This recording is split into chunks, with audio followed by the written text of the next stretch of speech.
Good morning, Stephanie Hayes. I assume it's 5 a.m. where you are right now? 3, something like that. It feels like it anyway. 3 a.m. there in Canada, because you guys are on special Canadian time. Yeah, because we just sort of float around like a different piece of the continent. And so we have our own weird time zone, just depending on where the speaker is, they guess at our time zone. You're pretty close to Hawaii, aren't you? Yeah. We have the same kind of weather as well as Hawaii. Yeah, you don't have basically it's like a luau there. Totally, all the time, constantly. All the time. Yeah, I mean, that makes sense. That's exactly how I imagine British Columbia to be. Yeah, lots of hot, sunny weather all year long. Yeah, never cloudy, hey, never Chris. rains, never snows. Yeah, particularly because you're by a ski resort too, right? So it's pretty really close. Yeah, pretty close to Whistler. It's strange that you could have a ski resort so close to such tropic weather. I know. And you know what? I think because we are so constantly stimulated, we're always really interested in new inventions. Like, I don't know if you saw this in the news this week, but there's this new startup that are building corduroy pillows, and they're making lots of headlines. It's so bad, but I like the fact that you told it was somewhat business related. They're making corduroy pillows. Stephanie, what's the toxic trait that's killing your startup? Did you know that 70% of startup failures are attributed to founder-related issues rather than market conditions? That's a staggering number. Travis Kalanick's toxic leadership at Uber created such a hostile environment that the company lost $10 billion in value, and he was forced out by his own board. Today, Stephanie, on How to Founder, we're going to be talking about identifying your own toxic traits. I'm your host, Chris Franks. With me is the lovely Stephanie Hayes. Stephanie, all the way from Canada. She's going to tell you what it's all about today. Also, we just found out that Cory is also from Canada, so there's going to be a lot of Canadian speak as well. Yeah, you're outnumbered. We're lucky enough to have Cory Blumenfeld is a serial entrepreneur now based out of Playa del Carmen. Lucky enough, man. What a beautiful spot. It's very cold here this time of year. Opposite of Vancouver. Yeah, that's right. It's like if the coldest winter you ever spent is June on the coast. Yeah. The serial entrepreneur, 2 exits, having successfully launched 3 businesses from a driveway repair startup in high school to a consumer goods venture. Cory now leverages his product sales and operational expertise to help scale companies. Today is the day. You're going to break 40,000 followers, which is good. 2 of those will come from our followers, which is, we don't want to take all the credit for your 40,000. So that's pretty good. And he shares candid lessons on building public startups, resilience, and empowering employees to their own money story. Welcome, Cory. It's so great to have you. Toxic traits. Why do you think founders sometimes can take on? We talked about Travis from Uber, very famous story. Kind of one of those examples of that feistiness that got Uber into the market, didn't serve them later on. Talk to me about your thoughts. Why do we as founders have toxic traits? Why do we take them on? I mean, that's the name of the game, right? Like, entrepreneurship is all about being seen. Something I've learned a lot about since I've been putting myself out there on LinkedIn. For a lot of founders that don't make it, we're kind of like leading from the back seat, right? We're backseat drivers. We don't really put ourselves out there enough. But the ones that we hear about with the toxic traits are the ones that are front and center. And, for the most part, you do need to be front and center to build a business. You need to be willing to put yourself out there. The problem with a lot of folks is they take it to the next level. They don't have that balance, right? They go out there and, they need to make it a show. And to be honest, I'm an investor in Uber. So minor investor in the stock market. Hey, you know what? I read the Steve Jobs book. It's like that. And when you see some of these founders that, they don't treat people nice, you don't have to lead like those individuals, but, for some part, it did get the company where it was. So, I might not agree with what Travis was doing. I might not agree with some of Steve Jobs' leadership skills, but, some part of it did get them where they're at. I think a lot of times it's ego that's unchecked, but, for the most part, without those founders, would the company have been there? Like Elon Musk, right? Like there's a lot of toxicity there, but it's gone the company to where it's at. So it's hard to say, right? And the more and more founders see what it took to get to these $1 billion companies, right? That's all we see. It's the companies that got to $1 billion, more founders want to follow, right? They think that's what it needs to be. You don't hear about the founders that are quiet in the background building, small businesses. You only hear about the ones that really had crazy success.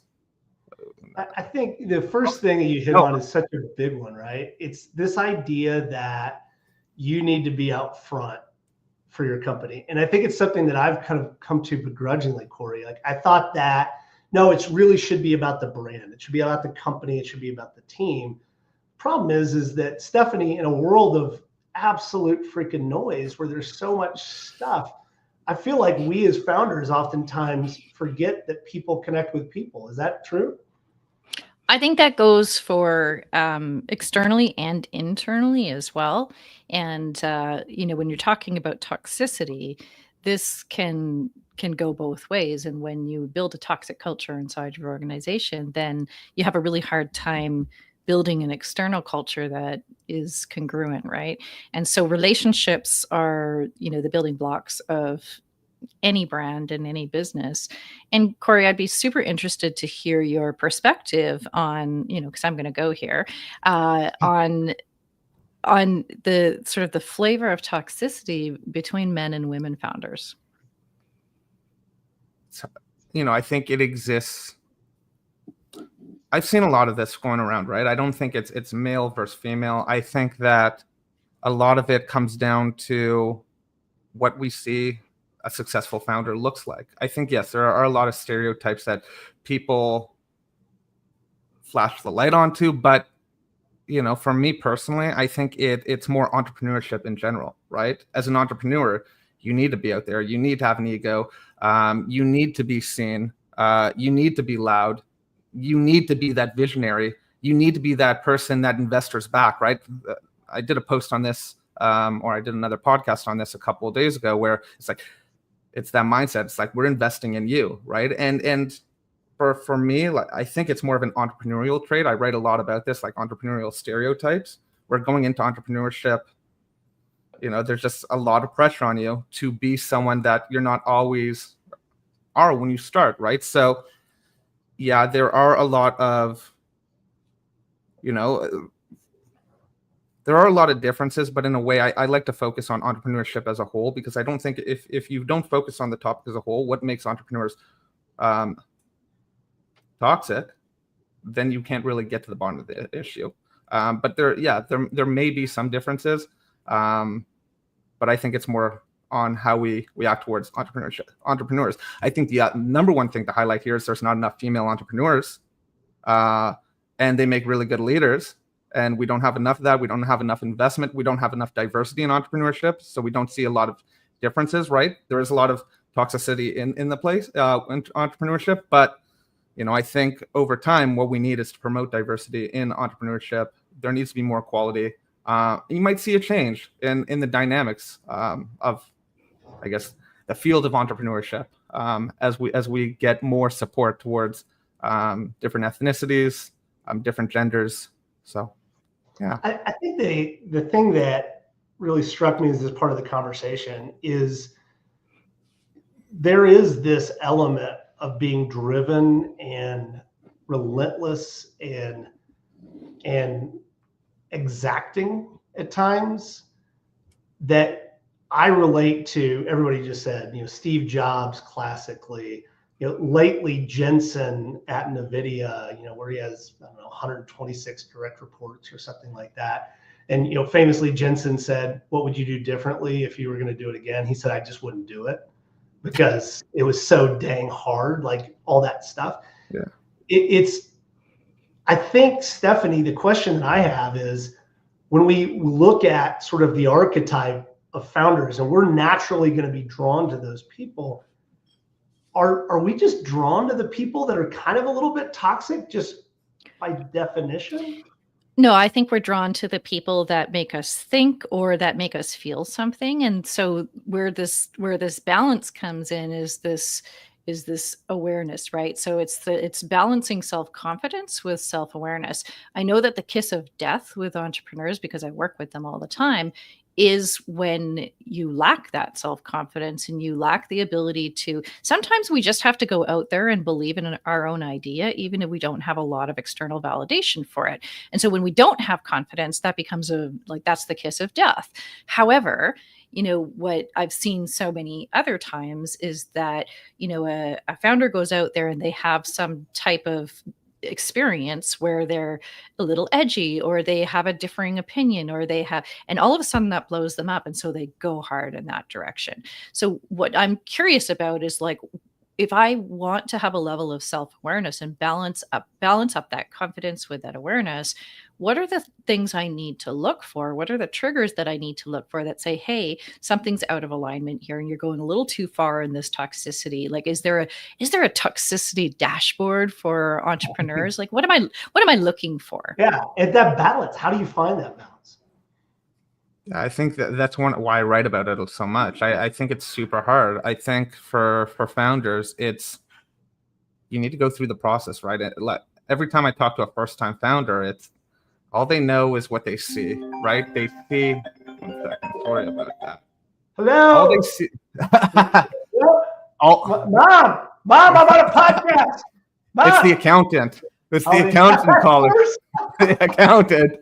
Straight to voicemail. Straight to voicemail. But they see what they see in the media. They see the stories that are told, right? You see the WeWork story. You see the Travis Kalanick story. It kind of looks cool, right? Like, the workplace looks very cool. And for a lot of first-time founders, that's what they're looking up to. They're looking for the Nintendo in the game room. They're looking for the ping pong table. They're looking for, like, the vibes, the Patagonia sweater vest, right? And so I think the only way, and it's not the only way, right? But the most important thing is to try, right? You go through that failure. I've done this for 12 years now. So I've gone through the ups and downs, and, it's being very self-aware. But at first, when you start, most people aren't thinking like that. They're not really analyzing what are the decisions they're making, why they made those decisions. They're listening to external pressures. They're listening to what everyone's telling them what to do, right? It's okay to say no. A lot of founders don't know how to say no, right? They say yes.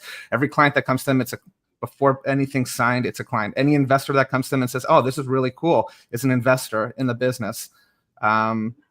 Anyone that gives a piece of advice, like, you need to do this to get clients, is valid, right? And you lose that focus. So for me personally, one of the toxic traits for me was I was super unfocused when I started. I have ADHD, so it's hard to be focused in general, but it's just like everything was a shiny. You're in good company. Medicated. Everything was a shiny object, right? And I got super excited and stimulated from just being in the realm of entrepreneurs. But you make a good point here, right? Because when we think about toxic traits, we think about, dick swinging, like, arrogance. But actually, toxicity can be a lot of other things. It can be the person who says yes too much. It can be the person who won't make decisions. It can be the person who, I don't know, it, like, makes too many dad jokes. So toxicity, like, this is why I come back to the question is, what am I watching for to make? And I think there's an opportunity here to almost coach founders once they start to get some traction, that they need to be watching for those imbalances within their business. And so how do we identify our own toxic traits, and how do we mitigate those? Yeah, for me, it's asking the right questions, not asking about what led to success. It's where were your failures, right? What were your challenges? I love, I've been through so many startup programs. I've seen so many companies fail. So for me, it's looking at startup programs, dime a dozen these days. But I've gone through them. I've seen why founders have failed. And a lot of times it comes down to ego. So it's really being self-aware. It's trying to look at what other founders. I read the Steve Jobs book. I wasn't thinking like, this guy is awesome. He was, but it's like, this is how he treated his employees. I never want to treat people like that. That's not how I want to lead, right? So it's always looking at what I don't want to do. I always come back to, what is it that I want to be as a leader? What do I want to be as a entrepreneur? Not what were these other people. And I think a lot of times when I talk to founders, they're always talking about, well, this person did this. This person did this. This is what made this person successful. But it's like, what's going to make Cory successful? That's what I always come back to. It sounds like there's...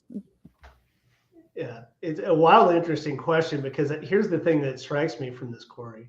We're talking about balancing imposter syndrome, because the reality is that nobody knows what they're doing when they start a company. Even when you run multiple companies, you walk in, every company's wildly different. And so this imposter syndrome is, you have to show up in a way that still exudes confidence, to your point, and to investors, to employees, et cetera. But that's very, very hard, because you're basically pretending that you know what you're doing. It's very hard to not tip over into the edge of then having that really kind of toxic traits and trying to behave like Steve Jobs, because gosh, Steve Jobs was successful. And so to be successful, I need to act that way. Stephanie, like, what do you, when you coach founders and somebody is living with that, because we all do, that imposter syndrome, how do you coach them to stay out of that world of tipping over to overconfidence? Yeah, so I think there's a room here for something like a founder's manifesto, right? So this comes, what I do with my founders oftentimes is, when they get uncomfortable or they're not sure about their direction, they often look externally for some sort of direction. And I don't mean coaching. I mean, they try to borrow someone else's approach. And this never, ever, ever, ever, ever works for any founder, because they lose their way and the business becomes something that someone else has done, or like this Franken business where we put together the parts of other people's businesses. And so one of the main things I do is I take founders back to who they are. We do discovery around who you are as a leader and what's really important to you, that what this business needs to do for you and what this business needs to do for your customers. So there's this super, super important piece that I don't think a lot of people do when they're first starting up. And that's coming back to what's in alignment for you and understanding you and respecting yourself as a very individual business owner. And I don't know, Chris, if you've experienced that or if you've ever seen anyone do that, but it really is sort of a game changer when you have these founders that have been around for a few years and who are kind of feeling lost. And Cory, this is what all the current research on leadership says, which is everybody that tries to be somebody else, you fail. Right? Really, authentic leadership is just figuring out what you bring to the table and then having an incredibly high level of self-awareness. How do you deal with this? Is either in your own companies or if you're working with other founders, how do you help people understand that authenticity matters way more than trying to be like Steve Jobs? I write about this. This is the exact topics. Today I wrote about being decisive. I've talked about you can take Elon Musk, Steve Jobs, you take all these Alex Hormozi, all these big founders, Leila Hormozi, you put them, all their really good traits together and you try to make them your own. Most likely you're not going to wind up in the same position as them, right? It comes back to really focusing on being self-aware, seeing failure. I think the best thing to get ego in check is failing, right? Founders that haven't failed, it's nobody wants to talk about it, but it is the truth, right? And then, a lot of individuals like, I didn't fail, it would blame everyone else. But I think it's going through failure, going through something really difficult, and forging your own path. It's super important, and being self-aware. I don't know if you can teach it. It's like you can't ask someone to change when they don't want to change. But for a founder, it's you have to really focus on figuring out how to be self-aware. Learning from your mistakes, learning from other people's mistakes, defining who you want to be. Kind of like what Stephanie was saying. Yeah, there's research, Stephanie, that says flaws and blind spots are the things that derail all professionals, all managers. But I always just think it's so profound with founders. I didn't mean to cut you off, but I wanted to redirect that to you and say, how do you deal with that same thing when you work with founders? I think there's also, so a couple of things there. Um, I do want to talk about like how do I know when I'm in a place that there's some toxicity? Like, what am I watching for?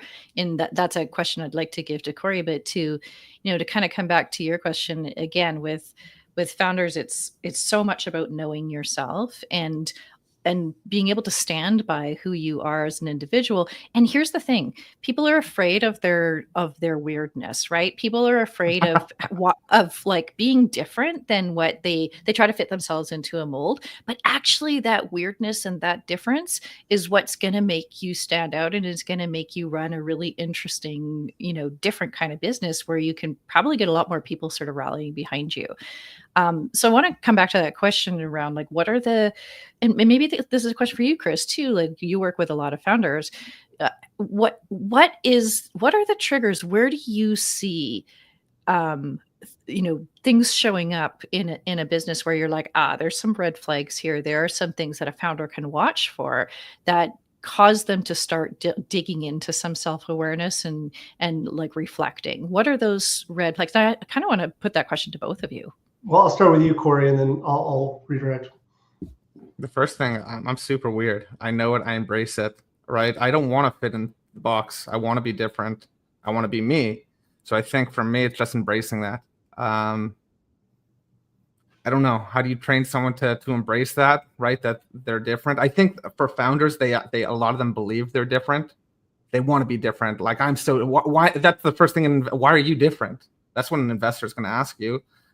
That's what a business is going to ask you when they're trying to partner. What makes you different? But I don't think they embrace it as an individual. So I don't know how to train that. And then, and the second part of that question was, like, what are the red flags? Like when somebody red is flags? getting out of that. Yeah. So somebody's starting to get. Oh man, there's so many red flags, right? I think, focus, very important. Like, are they focused? Are they shifting to a new idea every single week? Are they able to make decisions? I think one of the biggest challenges for a lot of founders is just how they make decisions. Like, how are those decisions made? I didn't value the importance of that, right? Early on, focus. Are they assertive? How confident are they? Right? I do think confidence is important. I think you need to really believe in yourself. How they use data. There's a lot to this, right? Like, if they're just all gut feel, you can make someone believe something. Like, I was just looking up Elizabeth Holmes, right? Just to get that name. Yeah, I was just thinking the same thing. Super confident. Transformed to become a picture of a CEO, right? Yeah. And I think the other side is, right, it's who's playing into the egos of entrepreneurs. I think investors play into this. I think they want to look for folks that are overconfident. They push people to think outside the box. I've been in these conversations where I've had people say ridiculous things to me. Oh, you gotta think 100x of what you're saying right now. So I think it's not just entrepreneurs. It's what people want entrepreneurs to be, right? And entrepreneurs buy into that. Why wouldn't you? You have the people with the money telling you to do this, and sometimes we feel like we need them. I think the best thing for me is just trying to figure out how I build the business on my own without all this, external influence. But there's so much to unpack into red flags, what's creating these red flags, and so on. Vlad, who's a good-looking dude. I love having more bald people represent. Mimicking performance instead of embodying, chasing metrics instead of vision, noise instead of single. Very well said, Vlad. He also said, being like Steve Jobs, like Elon, is a good path when you're identifying what you resonate with them. That's what you should follow, not surface, not posture. I think it's really well said, Vlad. I think the thing that's fascinating, so to answer your question from my perspective, Stephanie, is I always go back to research, which is the research shows that when you try to be somebody else, you're going to be less effective as a leader. And so it's really hard as a founder because, again, you get back to that imposter syndrome concept. But the research says that, I could sum up the last 20 years of leadership research with 3 letters, which is you be you. But it's easier said than done. All right, Cory, we're going to get to the speed round in a second, but I want to start about tactically for a minute. Like so we talked about the red flags that show up. We talked about trying to approach. We talked about trying to be authentic, even in the face of the storm. I want to ask kind of two questions. And the first one is, things will go wrong. You will fail. It's going to be stressful. That's typically when your bad traits start to come out. How do you personally and how do you help founders work through that stage when everything is going wrong? How do you realize like that's when you're most likely to show up in a way that you're not particularly proud of? I think it's something really cheesy that I've recently learned that's really stuck with me. It comes down to asking the right questions, right? And something in my personal life that a friend had shared with me is, do you want to be helped, heard, or hugged? Right? It's asking, what do you want in the moment? What is the right question to ask in the moment? I think that, when times are really, really difficult, it's having the right friend group, support group to go to and have these difficult conversations. Advice from me personally is the worst thing to be getting in these situations, right? Because it's the advice of other people, what's worked for them, and it doesn't actually apply to me in that situation. And I think for me personally, it's finding these support networks where I can be heard, where I can just vent, because a lot of times I know the answers. I need to hear it and have the right people to listen and let me just put it out there. So, I think that is an important piece. I think it's you have to be born with resilience. You have to learn how to calm yourself and find what you have to identify your triggers, right? I think that's another important thing. So for me, like, it all comes down to being self-aware. What are my triggers? When those triggers happen, right? How do I prevent the switch from being flipped on, right? So is that deep breathing? Is that walking away from everything? And really knowing how to deal with the triggers. But it takes time, right? You have to go through that failure. You have to be able to identify it, right, for the next time. And then being mindful to then think through, okay, I've seen this before. How did I respond the last time this happened? It's not the end of the world.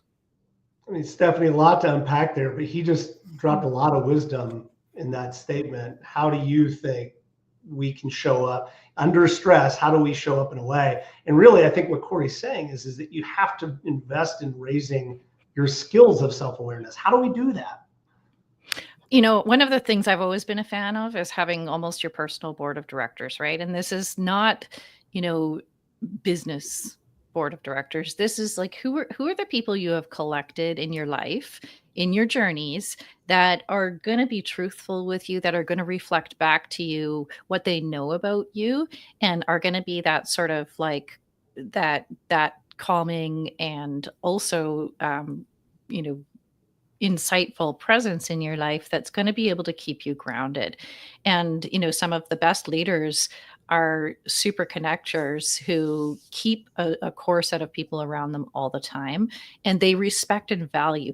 I think one of the red flags that we were talking about before is when you're an island, right? You're seeing your performance inside your business start to decline. You're seeing your people being unable to deliver on what they are meant to deliver on because they're just not aligned and they're not behind you.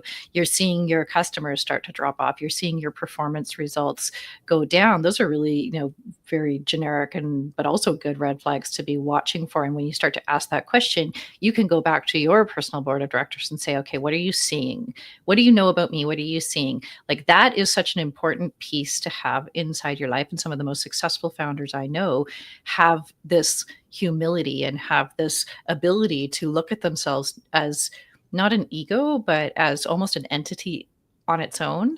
And they have a trusted group of advisors who can reflect back to them. So that's such an important power move for a founder, even really early on. So if you don't have that in your life, it's time to start asking where you get that.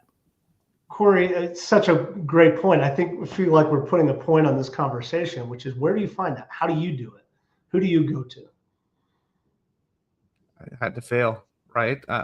For me, it was my ADHD, it was the anxiety, right? And wanting to be a better leader, right? I read Atomic Habits last year, and even before I read this book, it was like, how do you be better? I think that be 1% better every day, it really does stand out. And you have to want to be better. To be a founder, you have to want to be better every single day, right? You can't just say, hey, I want to be better. You have to execute on that too. So I know that something I really believe in is being self-aware. I need to understand why I make the decisions for me to understand how other people make decisions. So it really does this is the one time I say it does come back to me. It's like, I need to understand myself before I can really lead, right? If I don't understand why I do what I do, what my triggers are, how I can be better, then I'm not going to be able to build something for other people. So it just, I failed a lot. I have the ADHD, I have anxiety, and I'm not going to let them stop me, right? Like there are external things, internal things that are stopping us, and it's really understanding what they are and then doing something about it and executing on it, because that's not a limiting factor to being an entrepreneur, right? But it comes down to being self-aware. Different podcast. Yeah. I just wanted to give you a chance because the thing, it's such an interesting part of the conversation is to say being a founder and being a CEO is a growth journey. Yeah. And you have to continue to invest in yourself and you have to continue to grow. But Stephanie, it's not something that everybody has. It's not this desire to improve and improve yourself is not innate, I don't think, Stephanie, is it? That's very much something that comes with maturity, right? And so, there's two comments here I sort of want to call out because we've got some gold coming in into our comments right now. Yeah. And, Vlad made another zinger there where he says, it's not about asking, how do we solve this problem? It's about what does the problem teach me about me? And this is where I want to dig in just for a second into failure, because we've brought up failure time and time again, right? Yes, failure is an opportunity for us to learn. But instead of talking about failure, I always talk about this as like having good information, right? And so we, especially women are so wound up about, am I going to make it or I'm not going to? It's so Boolean for them. And, this is a very, like, entrepreneurship is such a continuum, right? It's such an evolution. And all that happens is that we try something and we either get the result we anticipated or we don't. So what we now have is better information. We have good information, and that's a real gift to us. So I don't talk so much about failure. I talk about like the outcomes and what we can pull out of that. Now I'm closer to an answer. The other comment here that I wanted to call out is like the concept of practice from Patrick. And Patrick, commented on this, that founders need the ability to practice. They need to practice being a founder. And if we don't give them that space and we put that pressure on them to be like this, listen, I come out of the tech industry and I have seen so many founders fail because they've never practiced being a leader. They were just celebrated because they happen to be a good nerd, right? Like they happen to be a really smart nerd and a really and technically smart people don't necessarily make good leaders, right? And so this concept of practicing, like being a founder is actually a job, like it's actually a role that not everybody is, steps into already knowing what they need to know. So, the best thing you can do as a founder, again, is surround yourself with people who can move you through that. We are just in the process of starting up a private equity fund, and I don't know anything about starting up a private equity fund, but we have a mentor who's going to fast track us and teach us, all the things we need to do in these early stages. So that's just something, that comes from years of experience, knowing I can get there faster by having somebody that I work with. And I think young founders don't think that way. They just think they're going to jump in, they're going to emulate what happens with other people, right? Also like to welcome Patrick, Vlad, and Sylvia as our new hosts of the show. Yes, that's right. Your comments are handing it over to you. Better than anything we asked. So thank you, guys. We'll send you the credentials. You guys can yeah, you've got it from here, guys. Thanks. Right, that's exactly right. All right, Patrick, Cory, are you ready for the speed round?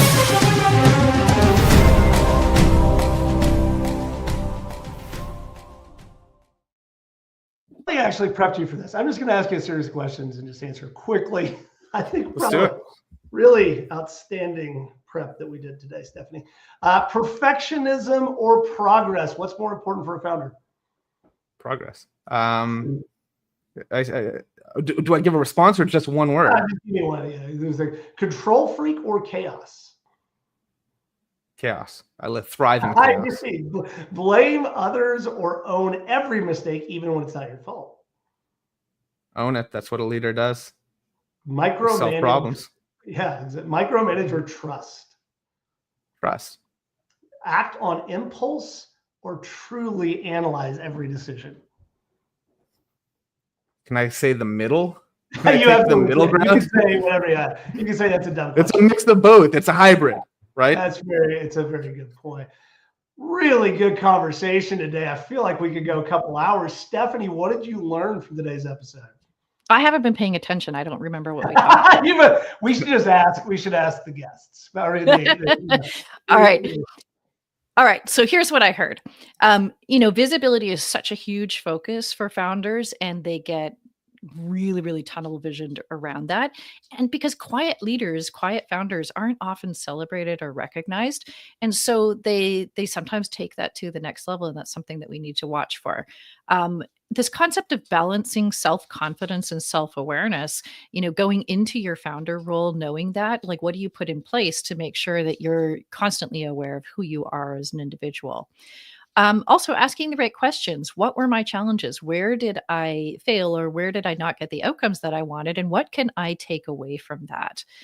Also, the role that imposter syndrome plays, like this is constantly present for founders, because if you're not moving forward, then you're not really running a business that's going to survive. And by moving forward, we're constantly putting ourselves in that position of being an imposter. So authenticity is the answer there, where we need to be constantly aware of how authentic we are being, and what we're processing around the concept that there are other people out there who are doing what we can do. And then finally, I'd say that, coming from our comment section, founders need to practice and develop their skills. Nobody's born a founder. Even if you're really good at your work technically, that doesn't mean that you're going to be a good founder, and that we need to, constantly practice and be aware that this is a new role and new skills that we have to develop. Just listen to all 110 of our episodes. You'll be an expert at the end of it. Deep dive resources, Ego and the Enemy by Ryan Holiday. Terrific book. Understanding how ego sabotages success. Emotional Intelligence by Daniel Goleman, another really good book. And this is a great one. The Four Agreements by Don Miguel Ruiz, which is like really kind of philosophical. Last one, Radical Candor by Kim Scott. Terrific book. And of course, we're going to read all your stuff, Cory, because that's how we're going to learn how to be awesome founders. Where do we find your stuff? You're on LinkedIn a lot. You write. Where can we follow you? LinkedIn, Twitter, Instagram. You can find me there. Reach out to me. Happy to answer any questions you have, connect with you, jump on a call. I like talking this stuff. This is what I do as a hobby. I don't have many friends, just entrepreneurship and my dogs. So it's one of the great points, which is find other founders and, like, in your community, go have coffee with them, because nobody else truly understands. It's a very, very lonely job at times. Yeah. It is terrific. So we're just all going to call you, Cory. Just put your cell phone number in the comment section. We'll call you. And, just so you know, I work late and really like to call at 2 a.m. It's totally Me fun. too. Oh, that's great. Okay, we'll both be away. But I only do video calls, so you got to get used to that. Well, this is as good as I look. Like 2 a.m. still. It's kind of tough. Terrific conversation. Thank everybody for listening today. We appreciate it. If you like what you've heard, even if you don't like what you heard, just go to howtofounder.com, follow us, rank us based on Stephanie's performance, not Anthony and mine, because she's really the brains behind this organization. Follow us on LinkedIn, etc. Again, thanks everybody for joining today. Really good conversation, and we will see you next time. Thanks, Cory. Thanks, everyone.